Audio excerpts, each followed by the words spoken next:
छत्तीसगढ़ में सरकार के संशोधित आरक्षण बिल पर राजभवन से हस्ताक्षर अब तक नहीं हुए हैं। राजभवन को बिल भेजे 28 दिन हो चुके हैं, लेकिन परिणाम शून्य है। मुख्यमंत्री भूपेश बघेल ने कहा कि विधानसभा में सर्वसम्मति से पास हुए बिल पर भारतीय जनता पार्टी के नेताओं ने भी सहमति दी थी, लेकिन आज तक वे राज्यपाल को हस्ताक्षर करने के लिए बोल नहीं पा रहे हैं। चाहूँगा, बहुत वरिष्ठ विधायक है और हमेशा विधानसभा में ये डिबेट करते हैं, तो जो मैंने अभी बात कही है वो गलत है, सही है। और यदि विधानसभा में उन्होंने सर्वसम्मति से पारित किया है तो एक बार राज्यपाल से अपील की है कि भारतीय जनता पार्टी बृजमोहन अग्रवाल जी कि राज्यपाल जी की इसमें हस्ताक्षर करना चाहिए, क्यों नहीं कर रहे हैं? तो मैं अपील कर रहा हूँ, मैं मांग कर रहा हूँ, सब लोग मांग कर रहे हैं, तो भारतीय जनता पार्टी क्यों नहीं मांग कर रही है कि राज्यपाल को हस्ताक्षर करना चाहिए? जो विधायक के रूप में जो जिस बिल को उन्होंने समर्थन दिया है उसके बारे में मांग क्यों नहीं करना चाहिए? उसको विरोध में क्यों खड़े हो गए हैं भारतीय जनता पार्टी को?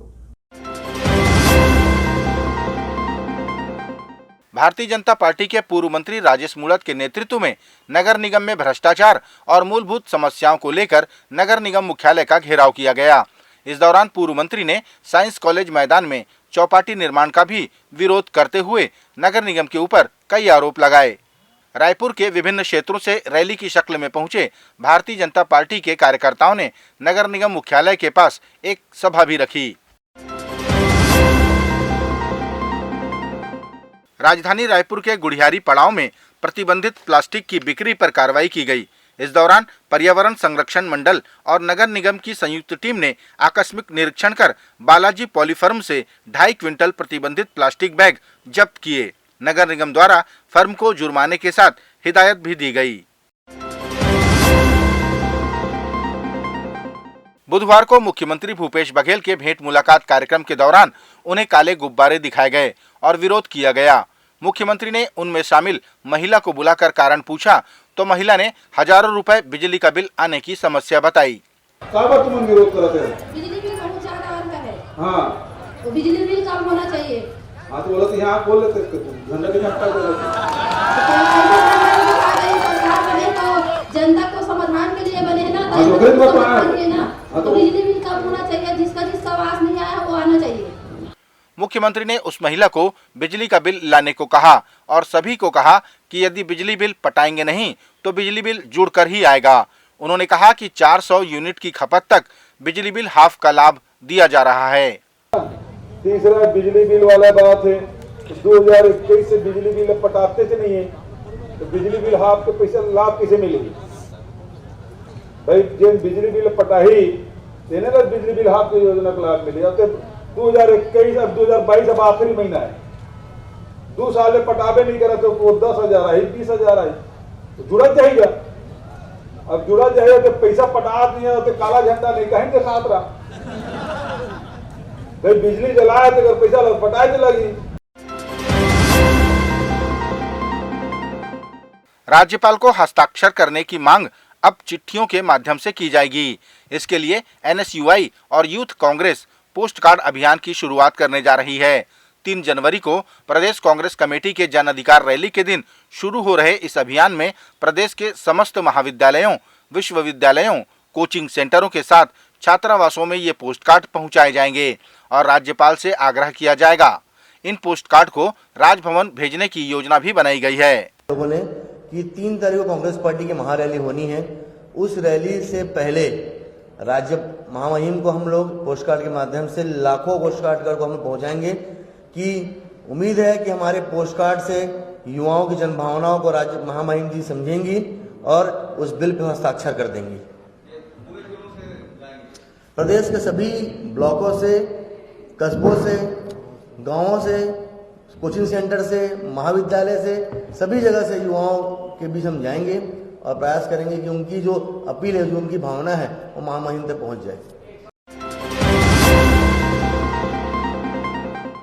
भारतीय जनता पार्टी के प्रदेश अध्यक्ष अरुण साव ने प्रदेश की कांग्रेस सरकार पर बिजली बिल बढ़ाए जाने की निंदा की और इसे जनता के साथ अत्याचार और अन्याय बताया।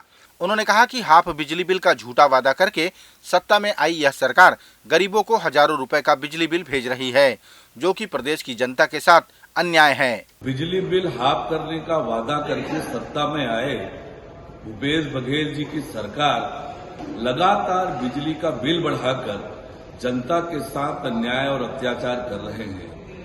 महंगाई पर छाती पीटने वाले लोग लगातार आज बिजली का बिल बढ़ाकर जनता के साथ अन्याय कर रहे हैं और आज जिस प्रकार से छत्तीसगढ़ की जनता को, जो कि सरप्लस राज्य है बिजली के दृष्टि से, और उसके बाद भी लगातार बिजली का बिल बढ़ाना, ये छत्तीसगढ़ की जनता के साथ अन्याय है, अत्याचार है। अंबिकापुर में कांग्रेसी नेता इरफान सिद्दीकी द्वारा पत्रकार सुशील बखलाक को जान से मारने की धमकी व गाली गलौच देने का मामला अब पत्रकारों के आंदोलन तक जा पहुंचा है। गौरतलब है कि पत्रकारों ने कांग्रेसी नेता के खिलाफ थाने में शिकायत की, लेकिन पुलिस ने कोई कार्रवाई न करते हुए उल्टे काउंटर रिपोर्ट दर्ज कर दी, वो भी आईटी एक्ट के तहत। पत्रकारों ने इसका विरोध किया और आंदोलन की राह पकड़ ली। पत्रकारों के आंदोलन का समर्थन करते हुए प्रदेश के स्वास्थ्य मंत्री टी.एस. सिंहदेव ने कहा कि उन्होंने जानकारों से पता किया है कि आईटी एक्ट के तहत यह मामला नहीं बनता। उन्होंने कहा कि पुलिस को दबाव में काम नहीं करना चाहिए। ये उचित नहीं है और मीडिया की भी एक जिम्मेदारी है, एक जवाबदेही है। उनको भी अगर चौथे स्तंभ के रूप में माना जाता है, देखा जाता है, तो उनकी भी जवाबदारी होती है कि समाज में, व्यवस्थाओं में कहीं अगर कोई कमियां हैं उनको सामने लाके और उसका निराकरण हो सके, उचित निराकरण हो सके। इन परिस्थितियों में कभी किसी को कोई बात अप्रिय लग रही हो या ठीक नहीं लग रही हो तो रिएक्ट ऐसे नहीं करना चाहिए। मीडिया का भी पूरा सम्मान बने रहना चाहिए और मुझे लगता है कि बहुत सारी चीज़ें हैं वो आपसी बातचीत से, समझदारी से उनका समाधान निकाला जा सकता है। वैधानिक कार्रवाइयाँ अपने जगह होती हैं, व्यवहारिक संबंध अपने जगह होते हैं। तो सबसे पहले तो मैंने हमेशा ये माना है कि व्यवहारिक संबंध नहीं टूटने चाहिए। तो आपस में पुनः ये व्यवहारिक संबंध स्थापित हों। ऐसा नहीं लगना चाहिए कि समाज का कोई एक हिस्सा, कुछ प्रतिनिधि अलग खड़े हैं, मीडिया अलग खड़े हैं। आखिर लक्ष्य हमारा एक ही है, तो साथ चलना चाहिए और इस परिस्थिति का पटाक्षेप होना चाहिए। मीडिया के साथ हमेशा व्यवहार संतुलित होना चाहिए और सब ये भी उम्मीद करते हैं कि मीडिया भी पूरी जिम्मेदारी से काम करेगा, जो वो करते भी हैं। तो आने वाले समय में बेहतर वातावरण बने। नए साल में हम आमने सामने ना दिखें, गले मिल के लोगों के हित में काम करते हुए दिखें, यही मेरा प्रयास रहेगा। मैंने सुना कि कोई धारा 67 या किसी धारा में कोई पंजीबद्ध केस किया गया है, तो एफआईआर की स्थिति तो उतनी ही तक रहती है कि किसी ने शिकायत लिखाई तो आपने शिकायत दर्ज कर ली। कार्रवाई तो नियम के हिसाब से ही होगा और कुछ जानकार लोगों से मैंने भी चर्चा की थी तो उन्होंने भी बताया कि इसमें आईटी एक्ट नहीं बनता है। जगदलपुर के कुम्हारपारा में एक बंद कमरे में जो लाश मिली वो घेरव चंद खत्री की थी। घेरव चंद खत्री के भाई अरुण खत्री ने थाने में सूचना दी थी कि उसके भाई के घर ताला लगा हुआ है और उसका फोन भी बंद बता रहा है। इस शिकायत पर पुलिस ने उसके घर का ताला तोड़ा। जांच में पता चला कि कांकेर निवासी साधना मंडल मृतक के संपर्क में थी। मृतक के घर चोरी की वारदात को अंजाम देने के उद्देश्य से साधना मंडल व उसके 2 साथियों ने घेरव चंद खत्री की गला दबाकर हत्या की थी। पुलिस ने साधना मंडल और उसके एक साथी को गिरफ्तार कर लिया है। एक की गिरफ्तारी शेष है। साधना मंडल निवासी कांकेर के रूप में हुई, जिसे घेराबंदी करके रायपुर से हमारी पुलिस टीम ने पकड़ा। उसकी निशानदेही पर उसने बताया कि 2 अन्य आरोपियों के साथ उसने मिलकर घेरव चंद खत्री की हत्या किया है और उसकी निशानदेही पर ही एक और आरोपी सुहेल शाहरुख खान को भी कांकेर से अरेस्ट किया गया। इस पूरे प्रकरण में इस ऑर्डर कार यूज हुई थी जिसे पुलिस ने जब्त किया है।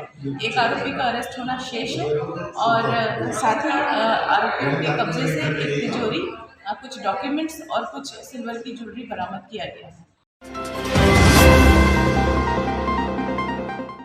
प्रदेश के स्वास्थ्य मंत्री टी.एस. सिंहदेव ने खुलासा किया कि इस बार चुनाव लड़ने का उनका मन नहीं है। उन्होंने कहा कि पहले के चुनाव लड़ने जैसा इस बार उनका मन नहीं कर रहा है, लेकिन फिर भी वे इस विषय में कार्यकर्ताओं से बातचीत करेंगे, उसके बाद ही कोई निर्णय लेंगे। क्योंकि फैसला नहीं लिया है तो तब तक का इंतजार मेरे लिए भी, सबके लिए भी।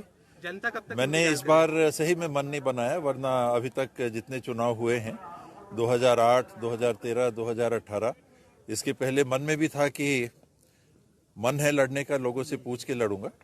इस बार वैसा मन नहीं है, लेकिन जो भी करूंगा पूछ के करूंगा। जनता क्या समझे इस आपकी? इस बार मेरा मन चुनाव लड़ने का वैसा नहीं है जैसा पहले रहता था।